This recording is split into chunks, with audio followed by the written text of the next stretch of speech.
ಖಂಡನ ಭವ ಬಂಧನ ಜಗವಂದನ ವಂದಿತೋ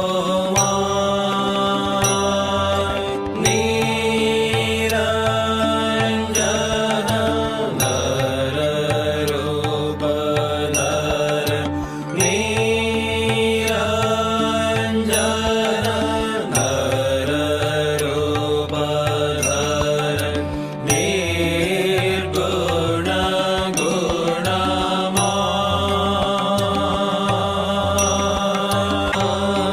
ತವ ಶ್ರೀಪದ ಭವ ಪುಷ್ಪದ ವಾರಿಯಥಾಯ ಪ್ರೇಮಾರ್ಪಣ ಸಮದರ್ಶನ ಪ್ರೇಮಾರ್ಪಣ ಸಮದರ್ಶನ ಜಗ ಜನ ದುಃಖ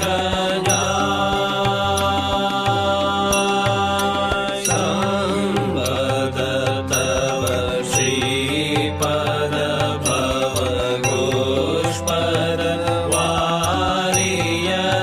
ವಾರಿಯಥಾಯ ಪ್ರೇಮಾರ್ಪಣ ಸಮದರ್ಶನ ಪ್ರೇಮಾರ್ಪಣ ಸಮದರ್ಶನ ಜಗ ಜನ ದುಃಖ ನಮೋ ನಮೋ ಪ್ರಭು ವಾಕ್ಯ ಮನಾತೀತ ನಮೋ ನಮೋ ಪ್ರಭು ವಾಕ್ಯ ಮನಾತೀತ ಮನೋವಚನೈಕಾಧಾರ ಪ್ರಭು ಮನೋವಚನೈಕಾಧಾರ ಜ್ಯೋತಿರ ಜ್ಯೋತಿ ಉಜಲ ಹೃದಿ ಕಂದರ ಜ್ಯೋತಿರ ಜ್ಯೋತಿ ಉಜಲ ಹೃದಿ ಕಂದರ ತುಮಿ ತಮ ಭಂಜನಃ ಪ್ರಭು ತುಮಿ ತಮ ಭಂಜನಃ ನಮೋ ನಮೋ ಪ್ರಭು ವಾಕ್ಯ ಮನಾತೀತ ನಮೋ ನಮೋ ಪ್ರಭು ವಾಕ್ಯ ಮನಾತೀತ ಮನೋವಚನೈಕಾಧಾರ ಪ್ರಭು ಮನೋವಚನೈಕಾಧಾರ ಜ್ಯೋತಿರ ಜ್ಯೋತಿ ಉಜಲ ಹೃದಿ ಕಂದರ ಜ್ಯೋತಿರ ಜ್ಯೋತಿ ಉಜಲ ಹೃದಿ ಕಂದರ ತುಮಿ ತಮ ಭಂಜನಃ ಪ್ರಭು ತುಮಿ ತಮ ಭಂಜನಃ ಧಿ ಲಂಗ ರಂಗ ಭಂಗ ಬಾಜೆ ಅಂಗ ಸಂಗ ಮೃದಂಗ ಧಿ ಲಂಗ ರಂಗ ಭಂಗ ಬಾಜೆ ಅಂಗ ಸಂಗ ಮೃದಂಗ गायचे छंद भक्त वृंद आरती तुम्हार गायचे छंद भक्त वृंद आरती तुम्हार जय जय आरती तुम्हार हर हर आरती तुम्हार शिव शिव आरती तुम्हार खंडन भव बंधन जगवंदन वंदितो जय श्री गुरु महाराज जी की जय।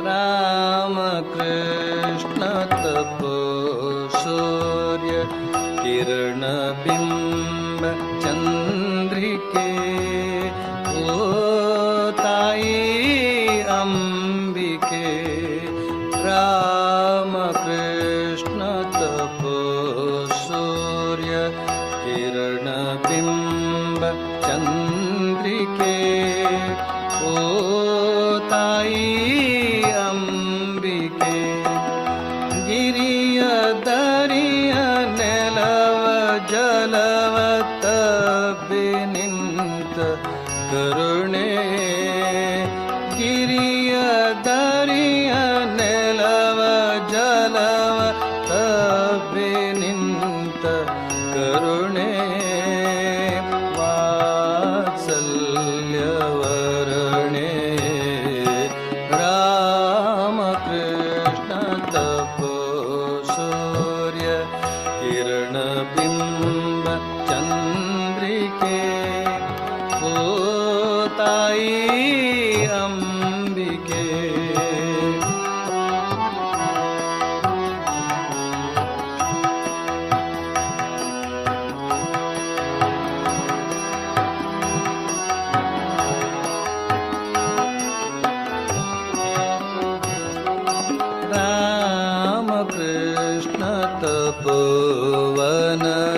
ಪರ್ಣಕುಟಿಯ ದೀಪವೇ ರಾಮಕೃಷ್ಣ ತಪೋವನದ ಪರ್ಣಕುಟಿಯ ದೀಪವೇ ಬಳಿಗೆ ಬಂದ ಹಣತೆಗಳಿಗೆ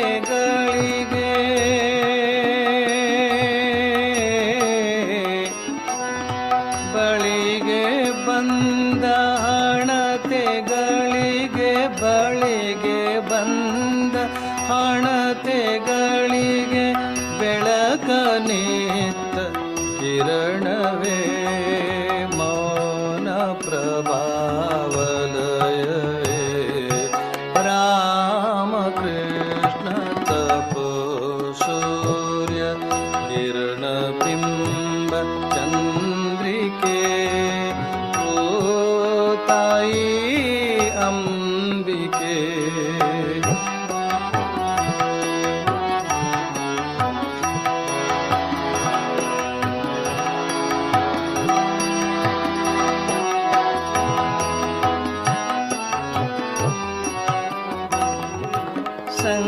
ಸಂಕಟಗಳ ವನವಸನವನೊಟ್ಟು ನಿಂತ ಶಿಖರವೇ ಸಂಕಟಗಳ ವನವಸನವನೊಟ್ಟು ನಿಂತ ಶಿಖರವೇ ನದ ನದಿಗಳ ವಾತ್ಸಲ್ಯದ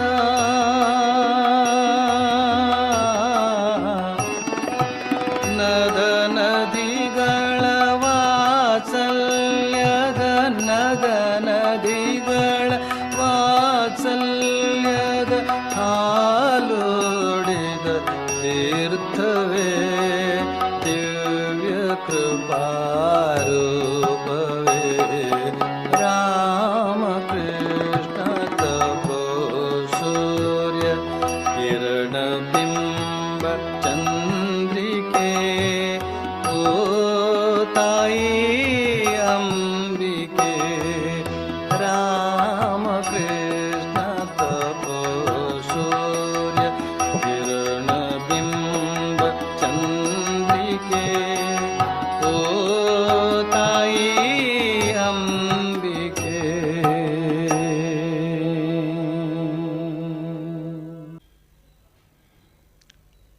ಎಡಗೈನ ಬಲಗೈ ಮೇಲಿಟ್ಕೊಂಡು ಎರಡು ಹೆಬ್ಬೆರಳುಗಳನ್ನ ಟಚ್ ಮಾಡ್ಕೊಳ್ಳಿ.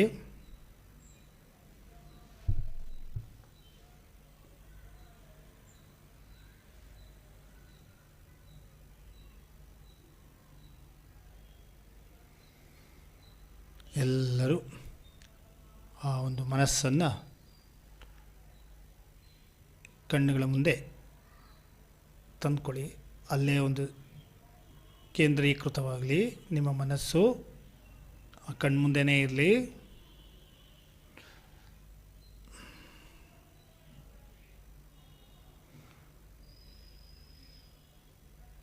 ಅಲ್ಲಿ ಶ್ರೀರಾಮಕೃಷ್ಣರ ಒಂದು ಪ್ರಭೆಯನ್ನು ನಾವು ಜ್ಯೋತಿ ರೂಪದಲ್ಲಿ ಕಾಣೋಣ. ನಮ್ಮ ಕಣ್ಮುಂದೆ ಒಂದು ಜ್ಯೋತಿ ಇದೆ. ಅದು ಭಗವಂತ ಶ್ರೀರಾಮಕೃಷ್ಣರ ಆ ದಿವ್ಯ ಜ್ಯೋತಿ ಅಂತ ಭಾವಿಸ್ಕೊಳ್ಳೋಣ. ಒಂದು ಜ್ಯೋತಿ ಉರಿತಾ ಇರೋಗೆ ಭಾವಿಸ್ಕೊಳ್ಳೋಣ.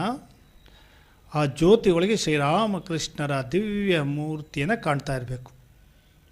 ಆ ಪ್ರಭೆ ಸುತ್ತಲೂ ಹರಡ್ತಾ ಇರುತ್ತೆ. ಶ್ರೀರಾಮಕೃಷ್ಣರ ಒಂದು ದಿವ್ಯ ಆ ಒಂದು ಮುಖವನ್ನು ವದನವನ್ನು ಅಲ್ಲಿ ನೋಡೋಣ. ಆ ಜ್ಯೋತಿ ಮಧ್ಯೆ ಕಾಣಿಸ್ತಾ ಇದೆ. ಆ ಜ್ಞಾನ ಜ್ಯೋತಿ ಶ್ರೀರಾಮಕೃಷ್ಣರ ದಿವ್ಯ ಜ್ಯೋತಿ. ಹಾಗೆ ಅದು ನಿಧಾನಕ್ಕೆ ನಮ್ಮ ಹೃದಯ ಮಂದಿರಕ್ಕೆ ಬಂದು ಸೇರಿಕೊಂಡಿದೆ. ಈಗ ನಮ್ಮ ಹೃದಯ ಮಂದಿರದಲ್ಲಿ ಭಾವಿಸ್ಕೊಳ್ಳೋಣ. ಶ್ರೀರಾಮಕೃಷ್ಣರ ದಿವ್ಯ ಜ್ಯೋತಿ ಇರೋದರಿಂದ ಭಾವಿಸ್ಕೊಳ್ಳೋಣ ನಾವೆಲ್ಲ ಪರಿಶುದ್ಧರಾಗಿದ್ದೀವಿ. ಏನೇನಿತ್ತೋ ಎಲ್ಲ ಆ ದಿವ್ಯ ಜ್ಯೋತಿಯಿಂದ ನಿರ್ಮೂಲನೆ ಆಗಿಬಿಟ್ಟಿದೆ. ನಾನು ಪರಿಶುದ್ಧನಾಗಿದ್ದೀನಿ ಅಂತ ಭಾವಿಸ್ತಾ ಶ್ರೀರಾಮಕೃಷ್ಣರ ನಾಮ ಜಪವನ್ನು ಮಾಡೋಣ. ಓಂ